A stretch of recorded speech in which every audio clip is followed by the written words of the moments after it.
Berarti produknya kalian itu bedanya dengan komputer apa, itu nanti bisa dibicarakan dalam strategi marketing atau visual dalam promosinya.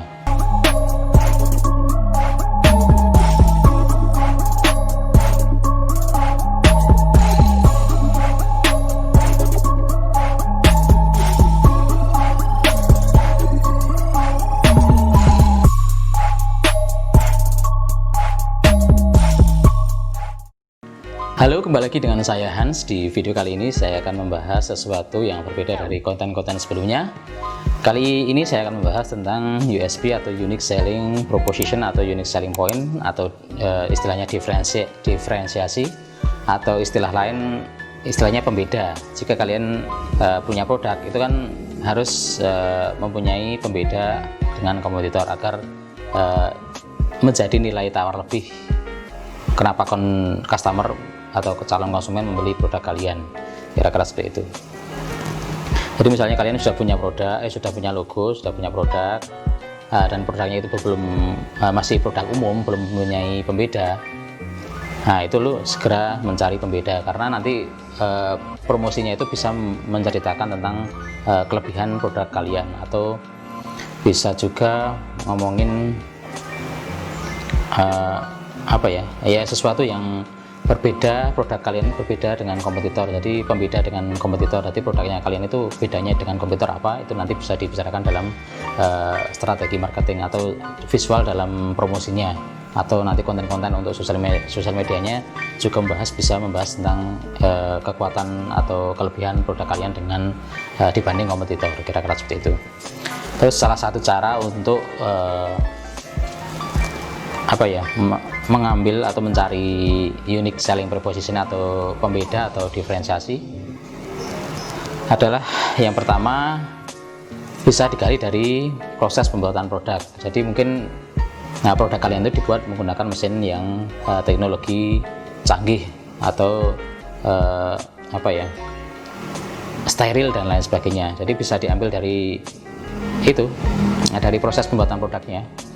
Kalau nanti misalnya produknya itu menggunakan mesin yang canggih, itu kan dalam marketingnya kan bisa dibicarakan, bisa diomongin ke publik. Oh, ini produk ini menggunakan mesin yang canggih loh, kira-kira seperti itu. Itu kan jadi menjadikan pembeda produk kalian dengan kompetitor. Mungkin kompetitor menggunakan mesin yang biasa, terus produk kalian menggunakan mesin yang canggih tadi. Itu kan sudah menjadi pembeda. Terus yang kedua, bisa diambil dari bahan yang digunakan. Jadi misalnya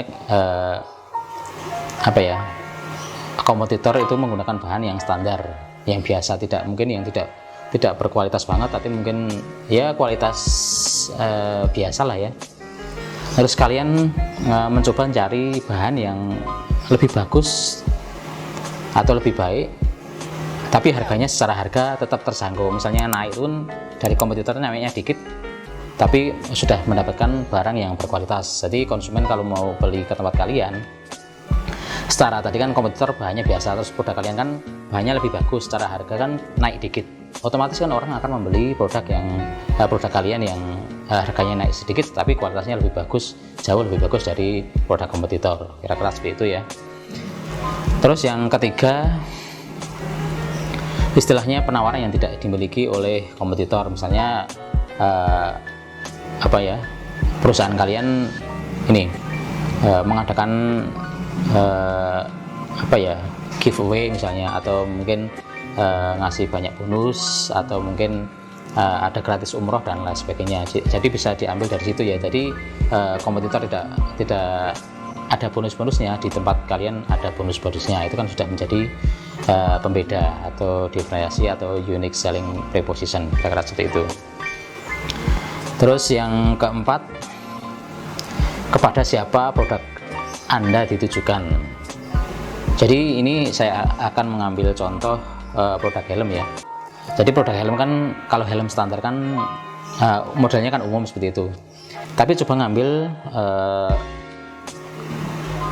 target pasar yang mungkin yang ke anak muda yang menyukai motocross atau motor trail dan lain sebagainya. Jadi membuat helm tidak hanya standar, tapi menggunakan gaya motocross, tapi dipakai untuk keseharian, bukan untuk motocross. Tadi secara bahan itu sebenarnya tidak kuat kalau untuk digunakan di dalam olahraga motocross itu ya.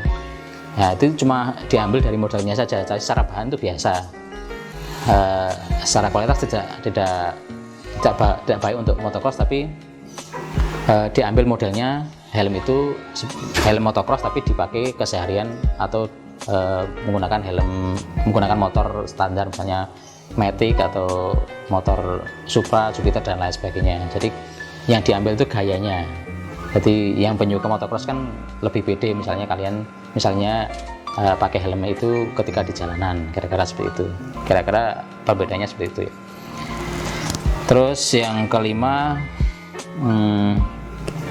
keuntungan saat menggunakan produk kalian. Misalnya produk kalian itu secara model bahan itu sama dengan kompetitor, tapi produk kalian itu lebih ringan jika dipakai. Misalnya ini kasusnya sama-sama ngambil contoh helm ya.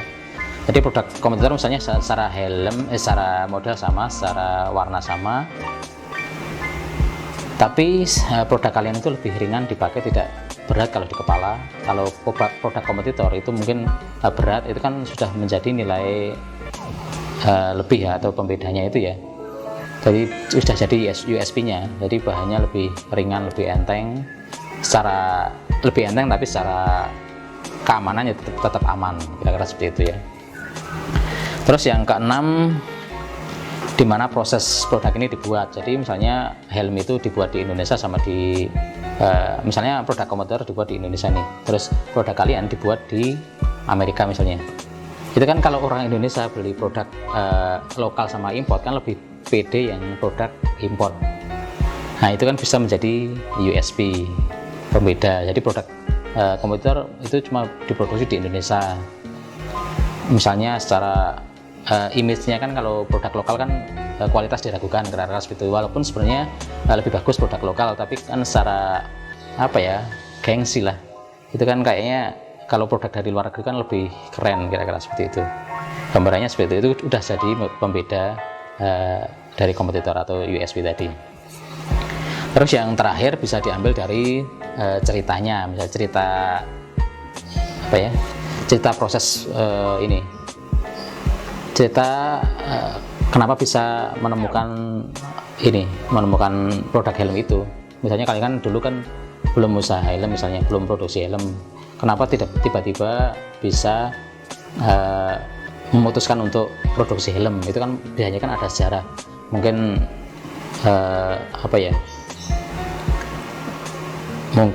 mungkin gambarannya bahan gak mudah dicari, terus memanfaatkan teman-teman ya, mungkin misalnya tunanetra atau ya sejenisnya itulah. Jadi bisa mungkin memberdayakan. Itu kan otomatis kan kalau orang mau beli produk itu kan ada rasa dukungan. Oh, ternyata ini yang buat itu anak-anak tunanetra. Jadi untuk membantu anak-anak yang tunanetra itu agar tetap bekerja, itu salah satunya membeli produk dari kita. Misalnya kalau di tempat kompetitor itu ya orang-orang normal misalnya, terus yang di tempat kita atau produk di tempat kalian itu memperkerjakan tunanetra. Nah, kira-kira seperti itu, bisa dikali dengan itu.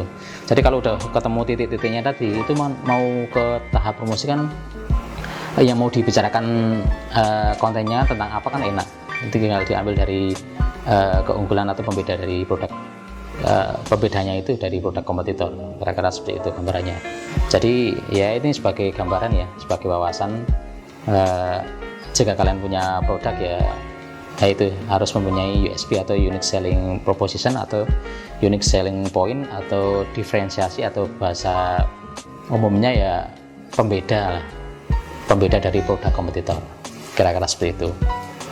Oke, sampai sini dulu sharing saya kali ini. Semoga bermanfaat bagi teman-teman semua tentang pengenalan tentang USP atau sebagai gambaran jika kalian punya usaha, agar produk usaha kalian lebih maju lagi, kira-kira seperti itu.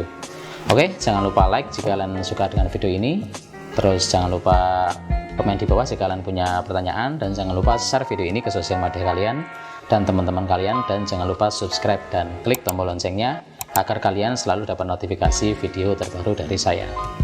Dan tentunya subscribe dari kalian bisa membantu membangun channel ini agar lebih baik lagi dan lebih bermanfaat lagi. Kira-kira seperti itu. Kalau teman-teman mau ngasih saran nanti kedepannya kontennya seperti apa, nanti bisa komen di kolom komentar. Oke, seperti itu. Sampai ketemu lagi di video-video selanjutnya. Bye bye.